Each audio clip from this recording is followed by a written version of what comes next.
దేవుని పరిశుద్ధ గ్రంథమైన బైబిల్లో నుంచి యోహాను సువార్త 14వ అధ్యాయము 13వ వచనం నుంచి చదువుకున్నాం. యోహాను సువార్త 14వ అధ్యాయము 13వ వచనం నుంచి చదువుకున్నాం. మీరు నా నామమున దేనిని అడుగుదురో తండ్రి కుమారుని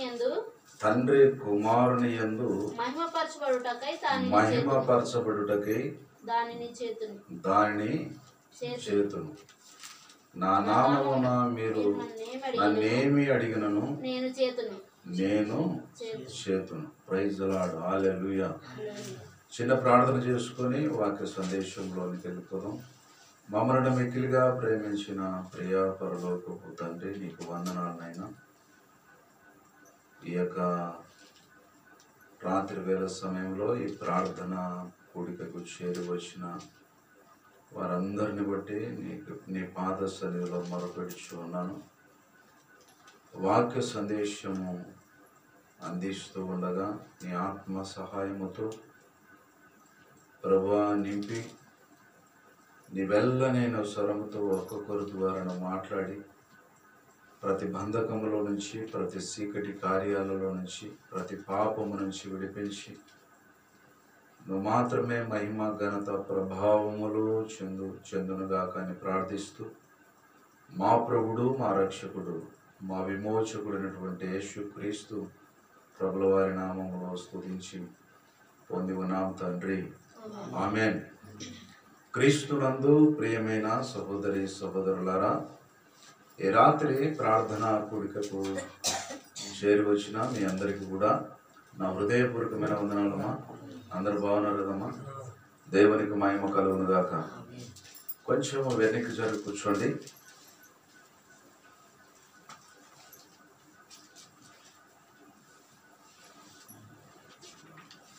మన అంశం ఏమిటంటే ప్రార్థన సహకారి. ఒకటవదిగా మనము ప్రార్థన ఎలాగ చేయాలనేటువంటి అంశం మీద ధ్యానించుకున్నాం. ప్రార్థన అనగానే ఏమి? ప్రార్థన అనగా దేవునితో సంభాషించుట, అనగా దేవునితో మాట్లాడుట, దేవుని మాట వినుట. నిజమైనటువంటి ప్రార్థన అంటే మన ఆత్మ పరిశుద్ధాత్మ సహాయముతో దేవుని కృపాసనము వద్దకు వెళ్ళడం అన్నారు. ప్రియమైనటువంటి దేవుని బిడ్డలారా, మనం మొదటిగా ఆలోచన చేస్తే ప్రార్థన అనగా ఏమిటి? దేవునితో మాట్లాడుట. ప్రార్థన అనగా ఏమిటి? దేవునితో మాట్లాడుట. ఇక్కడ మనం గమనించాలి, ప్రార్థన చేసేటప్పుడు మనం ఎవరితో మాట్లాడుతున్నాము అని మనం ఆలోచన చేస్తే దేవునితో మాట్లాడుతున్నాం. ప్రార్థన చేసేటప్పుడు ఎవరితో మాట్లాడుతున్నాం? దేవునితో మాట్లాడుతున్నాం. మనం ఎంతసేపు అయినా కానీ వాక్యము చదువుతాం, వాక్యము వింటాము, లేకుంటే దేవుని పరిచర్య చేస్తాము. ప్రార్థన అనే తలకి మోకరించి ప్రార్థన చేయడము చాలా నిరుత్సాహపడుతూ ఉంటాం. ప్రార్థన అనగానే మన శరీరం మనకు బరువెక్కినట్టుగా, మన శరీరం మనకు సహకరించినట్టుగా మనము నిరుత్సాహపడుతూ నిర్లక్ష్యం చేస్తూ ఉంటాం. ప్రార్థన ఎంత విశేషమైనదని మనము గమనిస్తే మనము ప్రార్థన చేయడము బాగా నేర్చుకోవాలి. ఎంత ప్రార్థన చేస్తే అంత దేవుని కార్యాలు మన పట్ల జరుగుతాయి. గట్టిగా చప్పట్లు కూడా ఉంది. దేవునికి మహిమ కలుగును గాక. రెండవదిగా మనం ఆలోచన చేస్తే మనము ఎవరికి ప్రార్థన చేయాలి? మనము యేసు నామములో తండ్రి అయినటువంటి దేవునికి ప్రార్థన చేయవలెను. ఎవరి నామములో ప్రార్థన చేయాలి? మనము యేసు నామములో ప్రార్థన చేయాలి. యేసు దేవుని కుమారుడు. యేసు ప్రభుల వారు దేవుని కుమారుడుగా ఈ లోకంలోనికి వచ్చాడు. యేసు ప్రభు నామములో మనం ప్రార్థన చేయాలి. ఎవరి నామములో ప్రార్థన చేయాలి? మనం యేసు ప్రభు నామములో ప్రార్థన చేయాలి. ఎవరికి ప్రార్థన చేయాలి? తండ్రి అయినటువంటి దేవునికి ప్రార్థన చేయాలి. ప్రియమైనటువంటి దేవుని బిడ్డలారా,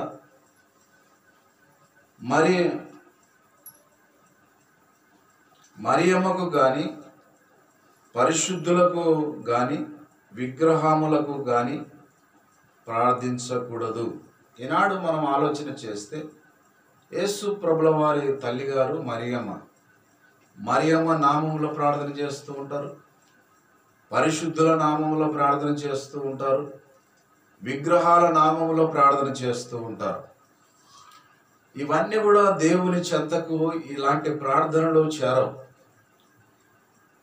ఎవరి ప్రార్థనలు దేవుని చెంతకు చేరతామంటే యేసు నామములో ప్రార్థన చేసిన వారి ప్రార్థనలు మాత్రమే దేవుని చెంతకు చేరతాయి.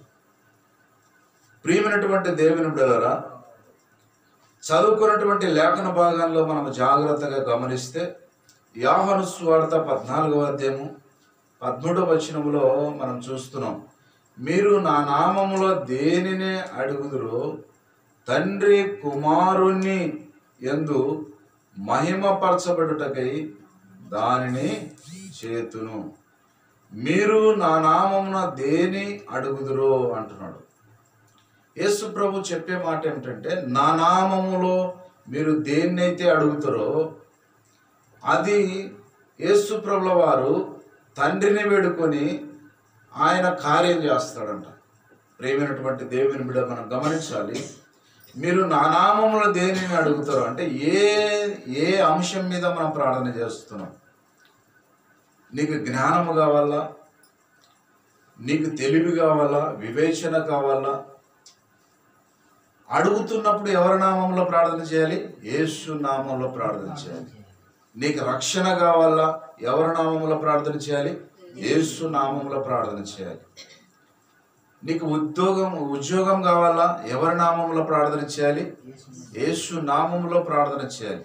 తండ్రి అయినటువంటి దేవునికి ప్రార్థన చేయాలి.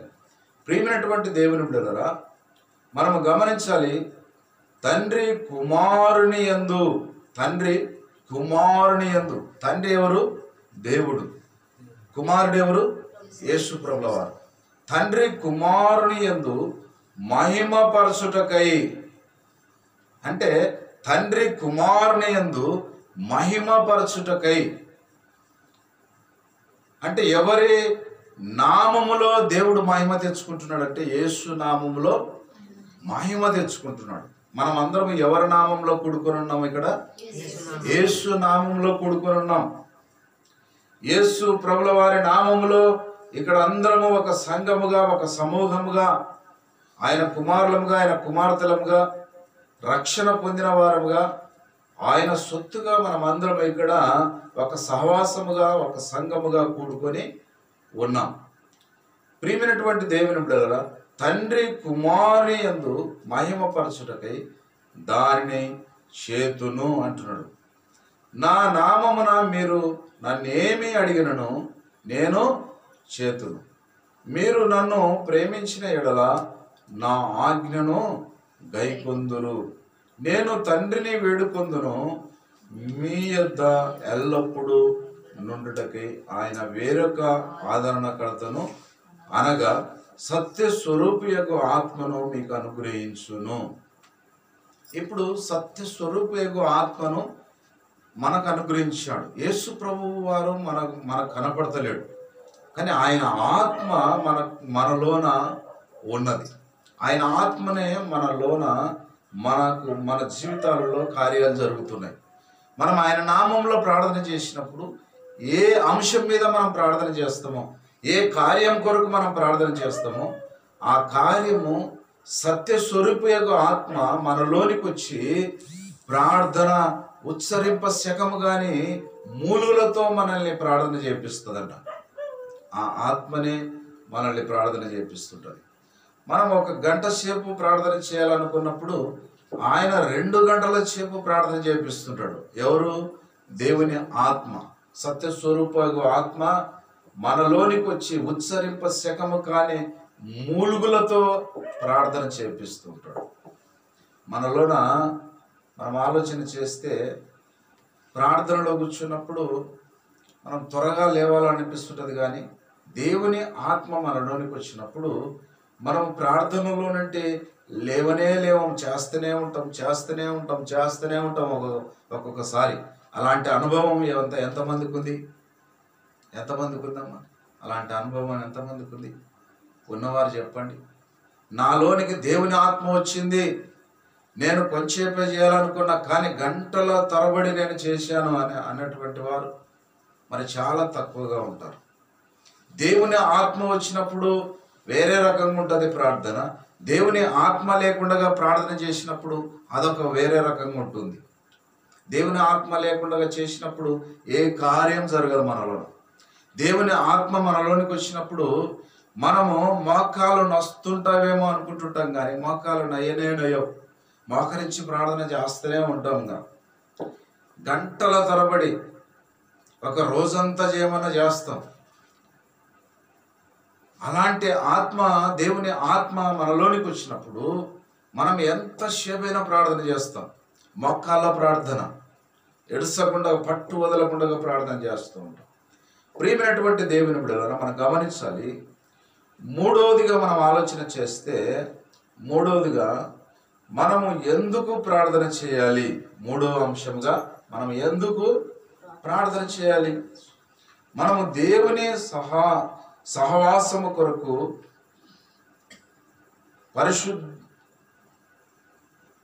పరిశుద్ధముగా జీవించుట కొరకు, మనము దేవుని సహాయము కొరకు, పరిశుద్ధంగా జీవించుట కొరకు, పాప క్షమాపణ కొరకు, మన అవసరతల కొరకు, పాపములో పడకుండా దేవుని కృపను పొందుట కొరకు, మరియు ఇతరుల రక్షణ కొరకు ప్రార్థన చేయవలను.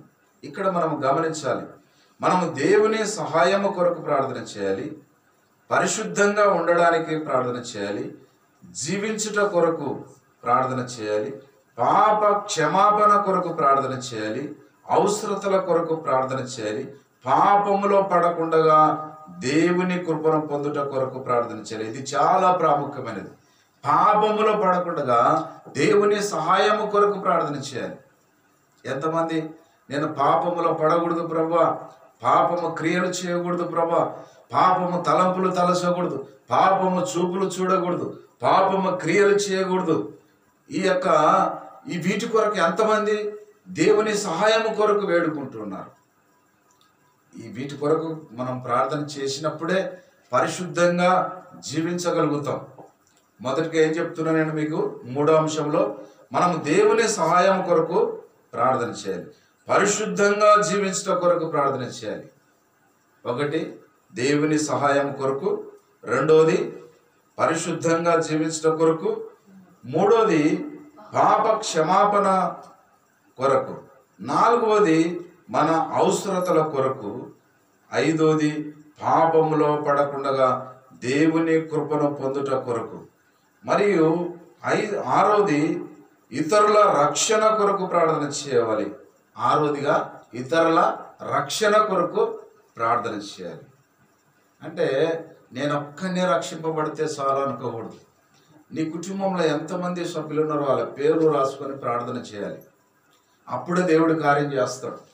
నీ యొక్క అన్నల కొరకు, తమ్ముళ్ళ కొరకు, తండ్రి కొరకు, తల్లి కొరకు, నువ్వు బిడ్డవైతే లేక తల్లివైతే తండ్రివైతే పిల్లల కొరకు ప్రార్థన చేయాలి. నీ అన్నదమ్ముల కొరకు, రక్త సంబంధికుల కొరకు, బంధువుల కొరకు, మరి ఇరుగు పొరుగు వారి కొరకు, గ్రామస్తుల కొరకు, రాష్ట్ర ప్రజల కొరకు, దేశ ప్రజల కొరకు, సమస్త మానవాళి కొరకు రక్షణలోనికి వీళ్ళంతా నడవాలని మనము ప్రార్థన వేడుకోవాలి. ప్రియమైనటువంటి దేవుని బిడ్డలారా, మనం గమనించాలి ప్రార్థన ఎంత విశేషమైనది. ప్రార్థన చేయడం వలన దేవుని కార్యాలు జరుగుతాయి. గట్టిగా చప్పట్లు కొడదామా? దేవునికి మహిమ కలుగును గాక, దేవునికి స్తుతి కలుగును గాక. నాలుగవదిగా మనం ఆలోచన చేస్తే మనము ఎలాగో ప్రార్థన చేయవలను. నాలుగవదిగా మనం ఆలోచన చేస్తే మనం ఎలాగో ప్రార్థన చేయాలి? విశ్వాసముతో పట్టుదలతో ప్రార్థన చేయాలి. విశ్వాసముతో పట్టుదలతో ప్రార్థన చేయాలి. విరిగి నలిగిన శుద్ధ హృదయముతో ప్రార్థన చేయాలి. యాకోబు రాసిన పత్రిక 1వ అధ్యాయము 5వ వచనాన్ని మనం చదువుకుంటే, మీలో ఎవరికైనా జ్ఞానము కొదవగా ఉన్న ఎడల అతడు దేవుణ్ణి అడగవలను, అప్పుడు అది అతనికి అనుగ్రహింపబడును. ఆయన ఎవరిని గద్దింపక అందరికీ ధారాళముగా దయచేయువాడు. ఎవరిని గద్దింపక అందరికీ ధారాళముగా దయచేసేటువంటి వాడంట. నీకు జ్ఞానము కొదవగా ఉందా? నీకు తెలివి కొదవగా ఉందా? నీకు వివేచన కొదవగా ఉందా? నువ్వు దేవుణ్ణి అడగాలి. చదువురానటువంటి వారు ఎంతోమంది ఈనాడు జ్ఞానవంతులుగా, తెలివిమంతులుగా, వివేచనకర్తలుగా ఎంతోమంది అభివృద్ధి చెందినటువంటి వారుగా ఉన్నారు. ఎందుకు? దేవుని మీద ఆధారపడినటువంటి వారు కాబట్టి. వాళ్ళంతా దేవుని నమ్ముకొని, దేవుని రక్షణ పొందుకొని, దేవుని పాదాలు పట్టుకొని వాళ్ళు ప్రార్థన చేసి వారు ఆ జ్ఞానాన్ని, దేవుని జ్ఞానాన్ని పొందుకున్నారు. ప్రియమైనటువంటి దేవుని బిడ్డలారా, సాతాను జ్ఞానం ఉంటుంది, సాతాను తెలివి ఉంటుంది, సాతాను కుయుక్తి కూడా ఉంటుంది, సాతాను వివేచన కూడా ఉంటుంది. కానీ మనము గమనించాలి, సాతాను క్రియలు కూడా ఉంటాయి. మరి మనము ఎవరి జ్ఞానాన్ని పొందుకోవాలా? దేవుని జ్ఞానాన్ని పొందుకోవాలి, దేవుని వివేచన పొందుకోవాలి, దేవుని తెలివి పొందుకోవాలి. ఇవన్నీ ఎవరి నుంచి వస్తాయంటే దేవుని అడిగినప్పుడు, దేవుని జ్ఞానం మనలోనికి వచ్చినప్పుడు మనము దేవుని జ్ఞానంతో మసులుకుంటూ ఉంటాం. అది కుటుంబపరంగా అయినా, లోకపరంగా అయినా, మనం ఆత్మీయంగా మన ఆత్మీయ జీవితంలో అనేక కుటుంబాలకు ఆశీర్వాదకరంగా, దీవెనకరంగా ఉండడానికి దేవుని కృప మనకు అనుగ్రహిస్తాడు. ప్రియమైనటువంటి దేవుని బిడ్డలారా, మనము ఎలాగ ప్రార్థన చేయాలంటే పట్టుదలతో ప్రార్థన చేయాలి. ఇక్కడ మీలో ఎవరికైనా జ్ఞానము కొదవగా ఉన్న ఎడల అతడు దేవుణ్ణి అడగవలను. ఎవరిని అడగల? చాలా మంది ఈ లోకంలో జ్ఞానం సంపాదించుకోవడానికి కోట్లు, లక్షలు, వేలు ఖర్చు చేస్తుంటారు. మీ పిల్లలకు చదువు రావడానికి ఊకే చదువు వస్తుందా? ఉన్నవారు ఏం చేస్తారంటే కొన్ని మంచి ప్రైవేట్ స్కూళ్ళల్లో, ప్రైవేట్ కాలేజీలలో చేరుస్తూ వేలు, లక్షలు ఖర్చు పెడుతూ మా పిల్లలకు జ్ఞానము కావాలని, మా పిల్లలు పెద్ద చదువులు చదవాలని వేలు, లక్షలు, కోట్లు ఖర్చు పెట్టి నాడు జ్ఞానము సంపాదిస్తూ ఉన్నారు. కానీ ఆ జ్ఞానము, ఈ లోక జ్ఞానము దేవుని దృష్టిలో వెర్రితనముగా ఉన్నది. ఈ లోక జ్ఞానము దేవుని దృష్టిలో వెర్రితనముగా ఉన్నది అంటున్నాడు దేవుడు. ఈ లోకంలో ఎంతనన్నా జ్ఞానం చదివి నువ్వు సంపాదించుకో, ఆ జ్ఞానము దేవుని దృష్టిలో ఎలా ఉందంటే వెర్రితనంగా ఉందంట. నువ్వు అదే దేవుణ్ణి అడిగి పొందుకుంటే, అదే దేవుని నామములో పాదాలు పట్టుకొని అడిగి పొందుకుంటే అది జ్ఞానము, దేవుని జ్ఞానము అనేకులకు ఆశీర్వాదకరంగా, దీవెనకరంగా చేస్తుంది. అనేకులను రక్షణలోనికి నడిపిస్తుంది. అనేక కుటుంబాలను కడుతుంది.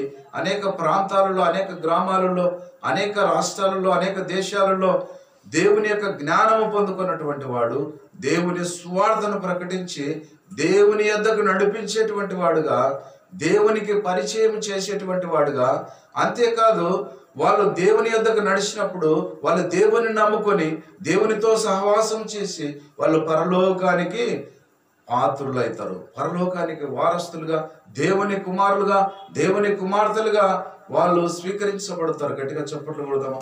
దేవునికి మహిమ కలుగును గాక, దేవునికి స్తుతి కలుగును గాక. ప్రియమైనటువంటి దేవుని బిడ్డలారా, మనం గమనించాలి, విరిగి నలిగిన హృదయముతో. రెండవదిగా విరిగి నలిగినటువంటి హృదయముతో. 4వ అంశంలో మీకు వివరిస్తున్నా. రెండవదిగా విరిగి నలిగినటువంటి హృదయముతో మనము ప్రార్థన చేయాలి. అప్పుడే మన ప్రార్థన దేవుడు అంగీకరిస్తాడు. కొంతమంది అహంకారంతో ప్రార్థన చేస్తుంటారు, నిర్లక్ష్యంతో ప్రార్థన చేస్తూ ఉంటారు, ఏదో ఆనవాయితీగా ప్రార్థన చేస్తూ ఉంటారు. ఆ ప్రార్థన దేవుడు ఆలకించడు. విరిగి నలిగిన హృదయముతో దేవుని యందు భయభక్తులు కలిగి దేవుని నామంలో మోకరించి ప్రార్థన చేసినప్పుడు దేవుడు ఈ భూమి మీద ఈ యొక్క మందిరంలో చేసిన ప్రార్థన పరలోకానికి చేరి నీ యొక్క హృదయంలో దేవుడు కార్యాలు చేయడానికి ఆయన వేరొక ఆదరణకర్త, అంటే పరిశుద్ధాత్మ దేవుడు నీలోనికి వచ్చి గొప్ప కార్యాలు చేయడానికి ఆయన సమర్థుడు. కీర్తనల గ్రంథము, దేవుని పరిశుద్ధ గ్రంథమైన బైబిల్లో నుంచి కీర్తనల గ్రంథము 51వ అధ్యాయము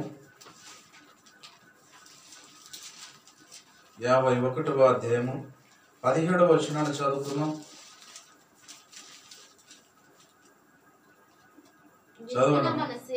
విరిగిన మనసే దేవునికి ఇష్టమైనటువంటి బలులు. దేవా, విరిగి నలిగిన హృదయమును నీవు అలక్ష్యము చేయవు. చాలు. ఇక్కడ మనం బాగా గమనించాలి. దావీదు భక్తుడు రాస్తూ ఆయన విరిగిన హృదయముతోనే ప్రార్థన చేస్తున్నాడు. విరిగి నలిగిన హృదయముతోనే, విరిగి నలిగిన మనస్సుతోనే ఆయన ప్రార్థన చేస్తూ ఉన్నాడు. మనము ఎలాగ ప్రార్థన చేస్తూ ఉన్నాం అనేది మనల్ని మనం పరీక్షించుకోవాలి.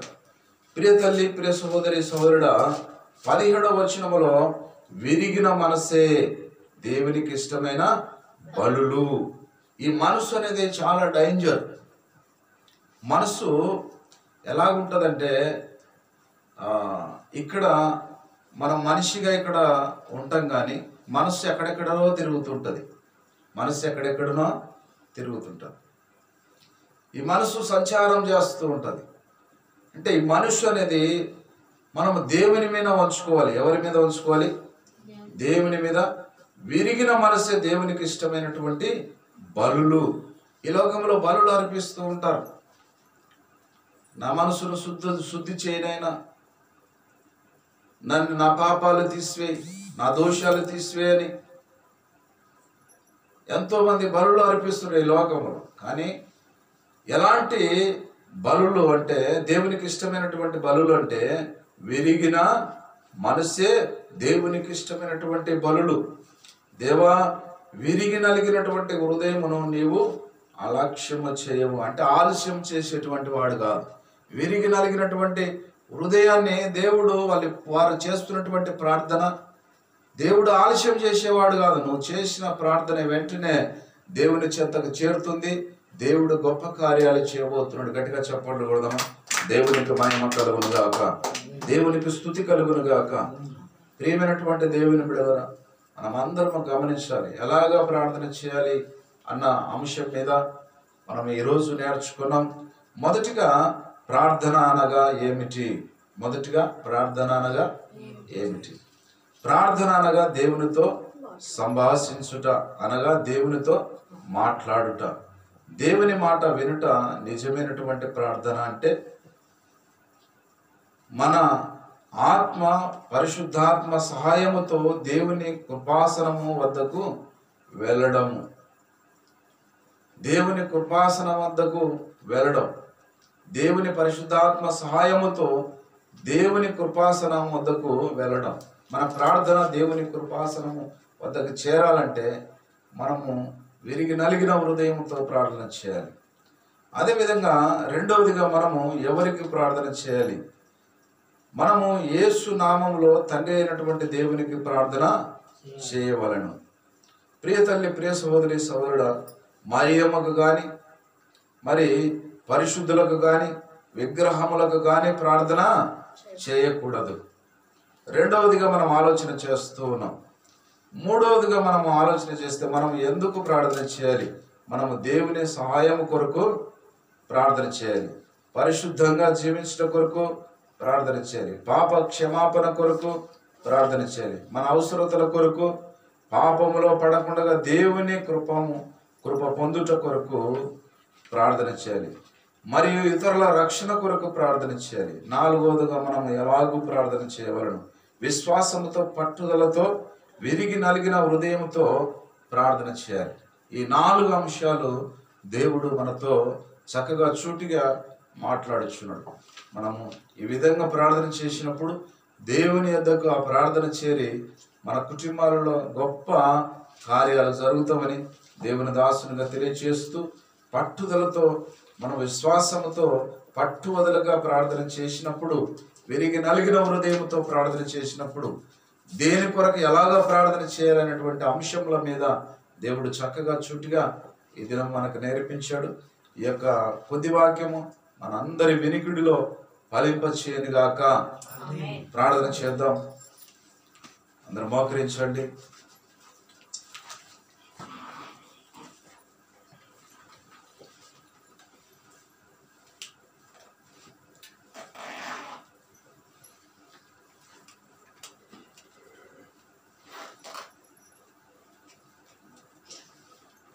స్తుతినైనా స్తుతి స్తుతి స్తుతి స్తుతినైనా నీ పాద సన్నిధికి ఈ రాత్రి వేళ సమయంలో మమ్మల్ని అందరినీ చేర్చినందుకు వందనాలు ప్రభువా. నీ పిల్లలముగా, నీ సొత్తుగా నీతో సహవాసం చేయడానికి నీ పాదముల చెంతకు మమ్మల్ని చేర్చినందుకు వందనాలు. ఈ రాత్రి వేళ సమయంలో నీ వాక్య సందేశము నీ దాసునైనా నన్ను నిలబెట్టి నన్ను బూరగా వాడుకొని తండ్రి నీ వెళ్ళనైనా స్వరముతో విన్నందుకు వందనాలనైనా. విన్నవారిలో నీ కార్యము జరిగించున్నాయి. వెతబడిన వాక్యము తండ్రి నీరు కట్టి ఫలింపచేయండి ప్రభు. గొప్ప దేవుడా, సర్వశక్తి మంతుడా, సర్వాధికారి, సర్వలోకమునకు అధిపతి అయినటువంటి దేవా, నీకు వందనాలు వందనాలు వందనాలు. మొదటిగా మనము ప్రార్థన అనగానే దేవునితో సంభాషించుట అనగా దేవునితో మాట్లాడుట. ప్రియ తల్లి, ప్రియ సహోదరి సహోదరుడా, మొదటి అంశంగా మనం ప్రార్థన చేయాలి. ప్రార్థన అనగానే దేవునితో సంభాషించుట, దేవునితో మాట్లాడుట, దేవుని మాట వినుట. నిజమైనటువంటి ప్రార్థన అంటే మన ఆత్మ, పరిశుద్ధాత్మ సహాయముతో దేవుని కృపాసనము వద్దకు వెళ్ళడం. ప్రియ తల్లి, ప్రియ సహోదరి సహోదరుడా, నువ్వు మోకరించి ప్రార్థన చేసినప్పుడు దేవుడు గొప్ప కార్యాలు చేయబోతూ ఉన్నాడు. హల్లెలూయా హల్లెలూయా హల్లెలూయా హల్లెలూయా హల్లెలూయా. స్తుతి స్తుతి స్తుతి స్తుతి స్తుతి. రెండవదిగా మనం ఎవరికి ప్రార్థన చేయవలెను? మనం యేసు నామములో తండ్రి అయిన దేవునికి ప్రార్థన చేయవలెను. ప్రియ తల్లి, ప్రియ సోదరి సోదరుడా, మరియమ్మకు కానీ, పరిశుద్ధులకు కానీ, విగ్రహములకు కానీ ప్రార్థన చేయకూడదని దేవుడు తెలియచేస్తూ ఉన్నాడు. ప్రియ తల్లి, నీ హృదయంలో మరి ఎలాంటి హృదయము ఉంది? విరిగి నలిగినటువంటి హృదయముతో నువ్వు దేవునికి ప్రార్థన చేయాలని దేవుడు కోరుకుంటున్నాడు. తల్లి, తండ్రి, దేవుడు ప్రార్థన చేయమని వేడుకుంటూ ఉన్నాడు. ఆయన చేతులు చాచి ఉన్నాడు. నీ ప్రార్థన నేను ఆలకిస్తానంటున్నాడు. నీ ప్రార్థన నా చెంతకు చేరి నీ కార్యాలు జరిగిస్తానని దేవుడు మరి ఎంతగానో మనల్ని ప్రేమిస్తూ ఉన్నాడు. నువ్వు ప్రార్థన చేయకపోవడము నీ నిర్లక్ష్యము, నీ కార్యాలు జరగకపోవడము నీ నిర్లక్ష్యత. ప్రియ తల్లి, ప్రియ సహోదరి సహోదరుడా, దేవుని అడుగు, దేవుని సహాయాన్ని అడుగు, దేవుని ఆత్మను అడుగు. దేవుని ఆత్మ నీలోనికి వచ్చినప్పుడు మోకాళ్ళ ప్రార్థన చేయగలిగినటువంటి శక్తిని నీలోనికి ఇస్తాడు. నువ్వు అడగనంతసేపు, దేవుని జ్ఞానం అడగనంతసేపు, దేవుని సహాయం అడగనంతసేపు, దేవుని మీద ఆధారపడనంతసేపు నువ్వు ప్రార్థన చేయలేవు. నీ జీవితంలో ఏ విజయము పొందుకోలేవు. నీ జీవితంలో ఏ కార్యాన్ని నువ్వు చేయలేవు. ఎవరికి ఆశీర్వాదకరంగా ఉండలేవు, అనేకులకు ఆశీర్వాదకరంగా ఉండలేవు. ప్రియ తల్లి, ప్రార్థన చాలా విశేషమైనది, చాలా ప్రధానమైనదని దేవుడు మనకు తెలియజేస్తూ ఉన్నాడు.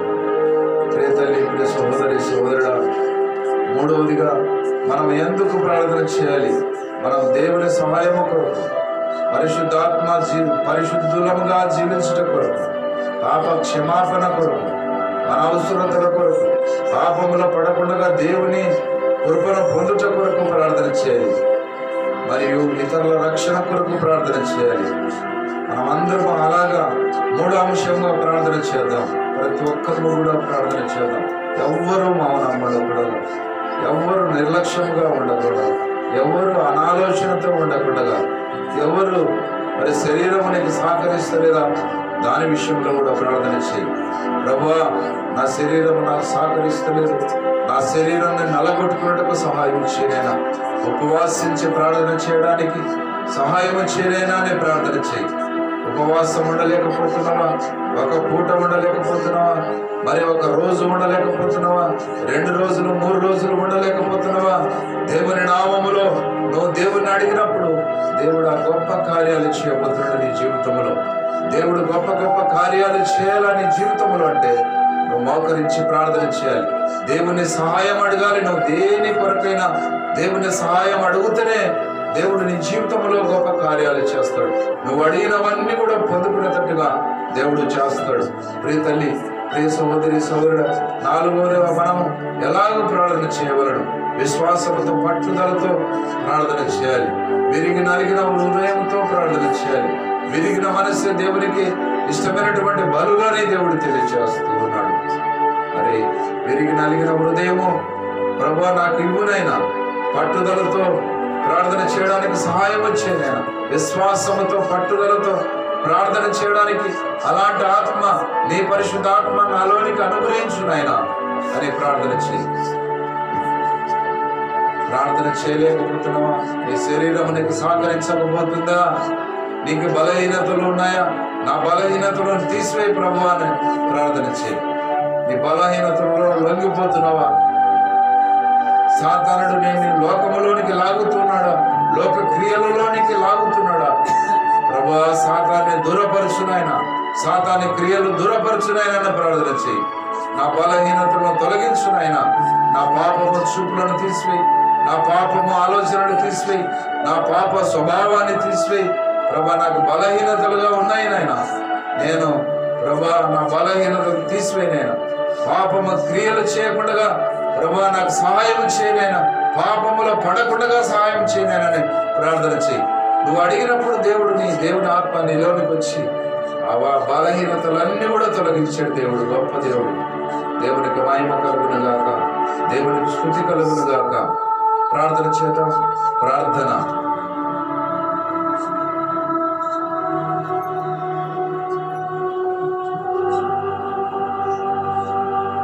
మహాగణమైన తండ్రి, మహనీయమైన దేవ, సర్వాధికారి అయిన తండ్రి, ఈ పరిశుద్ధమైన పాదములకు స్తుతులు స్తోత్రములు వందనములు చెల్లిస్తున్నాము నాయనా. గడిచిన కాలం నుంచి క్షమించి, కనికరించి, పోషించి, ఈ నూతన పునరుత్థానములను మాకు అనుగ్రహించి, నూతన సన్నిధిలో మనందరినీ సమకూర్చినందుకు స్తోత్రులు స్తోత్రాలు నాయనా. దాసుని ద్వారా బయలుపరిచినటువంటి ప్రతి మాటను బట్టి మీకు స్తోత్రములు. మీతో సహవాసము కలిగి మీతో మాట్లాడటకు అంటే కృపను ప్రతి ఆత్మకు అనుగ్రహించండి. పరిశుద్ధముగా జీవించుటకు ఒకరిలో ఒకరు ప్రేమ కలిగి ఒకరికొరకు ఒకరు ప్రార్థన చేసి పడగా రక్షణ అనుగ్రహించి వాక్యము మీరు మాకు అనుగ్రహించండి. స్తోత్రాలనైనా. బలహీనముగా ఉన్నటువంటి వందలను బలపరచడానికి వచ్చినటువంటి గొప్ప కృపను బట్టి స్తోత్రాలనైనా. ఏ యోగ్యత, ఏ అర్హత లేనటువంటి వారమై అయినా మమ్మల్ని క్షమించి, ప్రేమించి నిస్సొంతగా నీ పిల్లలుగా మార్చినటువంటి గొప్ప కృప తండ్రి, అందరి బట్టి స్తోత్రాలు. వెలిగిన మనసు నాకు ఇష్టమైనటువంటి బలిని సెలవిచ్చారు. ఆ పశ్చాత్తాపంతో మన కొనియాడుటకు ఘనపరచుటకు వంటి కృపను ప్రతి ఆత్మకు మీరు అనుగ్రహించండి. మీకు స్తోత్రాలు వందనాలు చెల్లిస్తున్నాము నాయన. చేరవచ్చిన ప్రతి బిడ్డను బట్టి మీకు వందనాలు. వారి కుటుంబాలను బట్టి స్తోత్రాలు. వారికి ఉన్నటువంటి అవసరాలను బట్టి మీకు వందనాలు చెల్లిస్తున్నాం. మీరు తీర్మానపరచండి. బలహీనతలను తొలగించండి నైనా, బలపరచండి. వాళ్ళకి వెనుకబడినటువంటి వారిని బట్టి మీకు వందనాలు. క్షమించండి నైనా, సమాధానపరచండి. సన్నిధికి మీరు నడిపించండి. మీకు వందనాలు. రక్షణ లేని బిడ్డలందరిని బట్టి ప్రార్థిస్తూ ఉన్నామయ్యా. మీ రక్షణ మార్గంలో అనుగ్రహించండి. నలిగిన మనస్సుతో ప్రభు నలిగిన హృదయంతో నేను కొనియాడుటకు నీకు మొరపెట్టుట గట్టి గొప్ప ఇచ్చేయండి నాయన. అయ్యా, ఎవరికి వ్యాధి బాధల చేత బాధపడుచు ఉన్నారు ప్రతి బిడ్డను బట్టి నీకు స్తోత్రాలు. ఏ కులము లేదు, ఏ మతము లేదు ప్రభు. అందరిలో అద్భుత మారు మనసు పొందాలని నిలిచినటువంటి గొప్ప గొప్ప తండ్రి. అయ్యా, అందరూ అద్భుత మార్పు చెంది సన్నిధిలో నువ్వు అక్కడకు సిద్ధపడటకు నా రాజ్యములకు వారసులకు దయచేయండి ప్రభువా. నీకు స్తోత్రాలు. భయంకరమైన పాపరోగం నుంచి విడుదలను కలిగించండి ప్రభువా. అయ్యా, ఏ నామములో కార్యము చదువు కానీ ప్రభువైనటువంటి యేసుక్రీస్తు నామములో నేను అడుగుట గట్టి కృపను దయచేయండి, సహాయము దయచేయండి ప్రభువా. మీకు స్తోత్రాలు వందనాలు చెల్లిస్తున్నాం. మీరు తోడుగా ఉండండి. మీ సహాయము దయచేయండి. మా గ్రామంలో ఉన్నటువంటి ప్రతి కుటుంబమును మీ రెక్కల కింద భద్రపరచండి. మీ రక్షణను అనుగ్రహించండి. మా గ్రామంలో శాంతి సమాధానము నెమ్మదిని అనుగ్రహించండి. మీ ప్రేమను దయచేయండి. మీ రక్షణ మార్గమును అనుగ్రహించండి. నిరాకరకు సిద్ధపరచండి. మా గ్రామం చుట్టూ మీ కంచె వేయండి ప్రభువా. మీకు స్తోత్రాలు వందనాలు. యవనస్తురాలను బట్టి మీకు స్తోత్రాలు. యవన కాలంలో మీ కార్యములకు సిద్ధపరచమని అడుగుతున్నాం తండ్రి. మీకు స్తోత్రాలు. పురుషుల సంఘములో లేవనెత్తండి. యవనస్తులను లేవనెత్తండి. యవనస్తురాలను లేవనెత్తండి. ప్రతి ఆత్మను సిద్ధపరచమని అడుగుతున్నాం తండ్రి. మీకు స్తోత్రాలు వందనాలు ప్రభువా. మీ సహాయం దయచేయండి. వారి తంత్రములను లోపరిచండి నాయన. మీ సన్నిధి కథలను మీరు అనుగ్రహించండి. వివాదముగా వేస్తున్నటువంటి ప్రతి ఆయుధములను లోపరిచి వారికి ఇష్టమైతే క్షమించి కనికరించి సమాధానపరిచి సన్నిధిని ప్రభువా మీరు తోడుగా ఉంది. స్వాభవేద గట్టి గొప్పను అనుగ్రహించమని అడుగుతున్నాను అయ్యా. నీకు స్తోత్రాలు. ఈ నూతన సంవత్సరంలో నూతన కార్యమును మీరు చెల్లించి మహిమ పొందమని అడుగుతున్నాం. కృపలో భద్రపరచండి అయ్యా. నీకు ఇష్టమైతే ఓ దేవుని వారిని కూడా జ్ఞాపకం చేసుకున్నాడు అయ్యా. బలహీనత నుండి మీ శక్తి చేత మీ బలము చేత నింపండి ప్రభువా. నీకు వందనాలు. నీకు స్తోత్రాలు. మీ కృపలోని సంకల్పంలో మమ్మల్ని నడిపిస్తున్నందుకు మీకు స్తోత్రాలు అయ్యా. నీకు కృతజ్ఞత సంస్కృతులు జయించుకుంటూ మీ చిత్తమైతే మీరు అక్కడ ఆలస్యమైతే మరి ఒకసారి మేమందరం కలుసుకుని పర్యంతం వరకు మీ కృపాక్షేమములు మాకు అనుగ్రహించి మీరు మహిమ పొందమని ముందు జరగనైనటువంటి కోరికలను బట్టి మీకు స్తోత్రాలు. మీరే గర్వించుకొని మహిమ పొందమని దాసుని ఘనముగా బలముగా మీరు వాడుకున్న విధానాన్ని బట్టి స్తోత్రాన్ని చెల్లించుకుంటూ మా కొరకు మధ్య అవకాశంలో త్వరగా రానైనటువంటి నజరేయులకు యేసు ప్రభువారి నామమున స్తుతించుకుంటే నామ తండ్రి ఆమేన్. పరమ తండ్రి అయినటువంటి దేవుని యొక్క ప్రేమ, కుమారుడైనటువంటి యేసుక్రీస్తు యొక్క కృపయు, ఆదరణకర్త పరిశుద్ధాత్మ సహవాసము మనకును మనకు వలె సకల పరిశుద్ధులకు లోక మానవాళ్ళందరికీ చేరువచ్చిన బిడ్డలందరికీ ప్రత్యేకంగా సకల సమూహమును అంతటికి ఈ యొక్క రక్షణ సువార్త మినిస్ట్రీ పరిచర్యకంతటికి సదాకాలము తోడుండి నడిపించును గాక. ఆమేన్. ఆమేన్.